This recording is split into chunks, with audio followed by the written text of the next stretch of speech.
Hawks fans, something is brewing in Atlanta, I tell you. We are back with just a change of pace. We are back with an article that is talking about the NBA draft and potential new Atlanta Hawks. We got to get into it today. This is the exciting time. It's the off season, getting a little bit closer to the NBA draft, getting even closer to the NBA lottery, which is very important. But before I get into that, guys, please take off your shoes, leave on your socks, and we're going to get into this video. But first and foremost, shout out to everybody who is a part of the Hawks Digest, making us one of your first listens. When you need that Hawks content, no matter what it is, we got it for you right here at Hawks Digest. And we're reaching a new crowd. Again, if you're not subscribed to Hawks Digest, but you happen to click on that video and you're new, please, by all means, hit that subscribe button and make Hawks Digest one of your first listens when you need that Hawks news.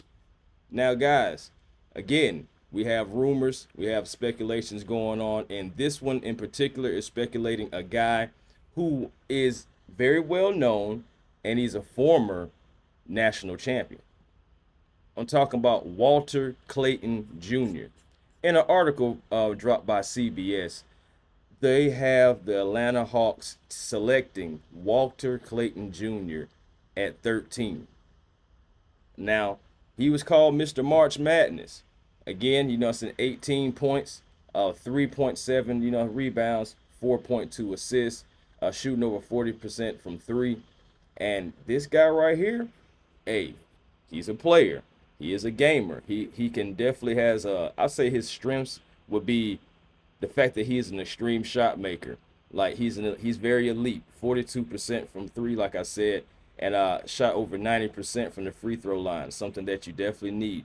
He has a quick release, and also he can shoot moving off the ball. He can shoot up spot ups. He's very talented as far as like shot making, and also again, like I said, he's an efficient scorer. That's something that he prided himself on. He's crafty off the dribble. He has great footwork, and I do think that he uses the hesitation well and finishes with touch. He doesn't make a lot of mistakes as well when you think about it too. His IQ is pretty high. Rarely forces plays. He really plays within his role. Doesn't try to do too much, but he does have that ability to score, guys. Like I can't sit up here and knock that. If there would be anything that I would say to be kind of a knock on him, I would say, it says he's 6'3", 6'2", 6'3", roughly. Now the 195, you do like that because he is a bigger guard. He won't get like necessarily pushed around. And of course, once you get him under an NBA program, I'm pretty sure he would pick up, some that size and that muscle that is needed as well. I haven't really seen a whole lot of Florida's tape, but from the tape that I did see, he doesn't really blow by defenders a whole lot. He is a good defensive player, though. I do think he has upside. But when you think about the Atlanta Hawks, they do have Keaton Wallace. They still have Kobe Buffkin. They still have Vit Krejci also, who plays, some backup point guard. And we already know what Dyson Daniels does when Trae Young is off the floor as well as a backup point guard role. This guy, he is a point guard, but he also is good on ball, off ball defense. I would say also he can play on ball and off ball as far as for the offense. So for Trae, pairing him with Trae, you would definitely see him as an off ball shooter, especially when the lineup, needs spacing. That's critical for Quin Snyder's offense. And you can see him like possibly run those second units, possibly, be on the floor with those guys and, be able to execute the program because I believe he can fit into the scheme. He is a senior and he is polished when it comes to NCAA tournament. He played in the big games. Of course, they won the national championship. So that pressure that you think about when it comes to young guys, he's 21 years of age. You think about it, but he has NBA readiness. He does. I feel like he's high on the NBA readiness. I feel like his shooting is elite. Athleticism, he's okay of the athleticism, and the defense is average as well. I say he's pretty good. He's pretty good. For the Atlanta Hawks, he definitely would be great, like I said, for off ball. But you think about going to get somebody like Walter Clayton, you can definitely think that This guy is one of those guys that you would say this is a win now move because you're bringing him in to be what Kobe Buffkin was supposed to be, and you also are bringing him in because you feel like he would be an upgrade over Keaton Wallace and V Krejci in that regard. Now, will the Hawks do this? I'm not sure. Will the Hawks even go guard at all? I'm not sure, but there are plenty of rumors going on. This is the draft. Of course, I am on team big man as far as like getting the center, and it's not necessarily to replace Onyeka Okongwu. I'm not saying that. What I'm saying is to just add to it. You know what I'm saying? Help Onyeka Okongwu out. This is just potential draft selections right here. Again, I just want to remind you guys when we're talking about Walter Clayton Jr. and more just about him. This guy right here, the team record was 36-4, and then he led Florida to the national championship. We know in those 6 tournament games, he was averaging 22 points, absolutely going nuclear.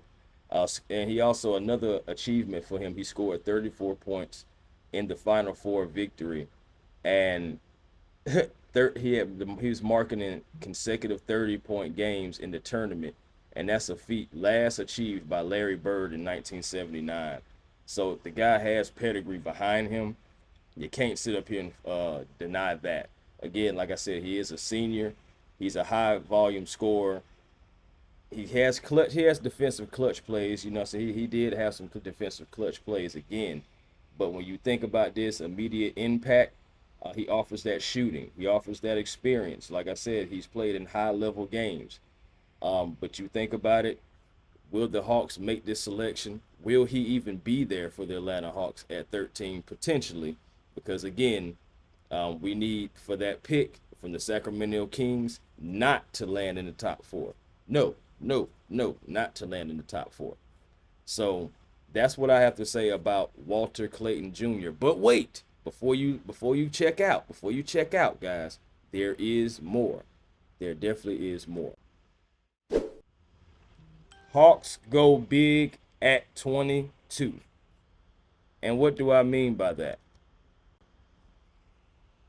This man is Danny Wolf.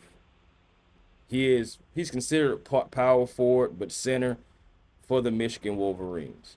Now, Danny Wolf, he right now is projected to possibly go to the Atlanta Hawks at 22.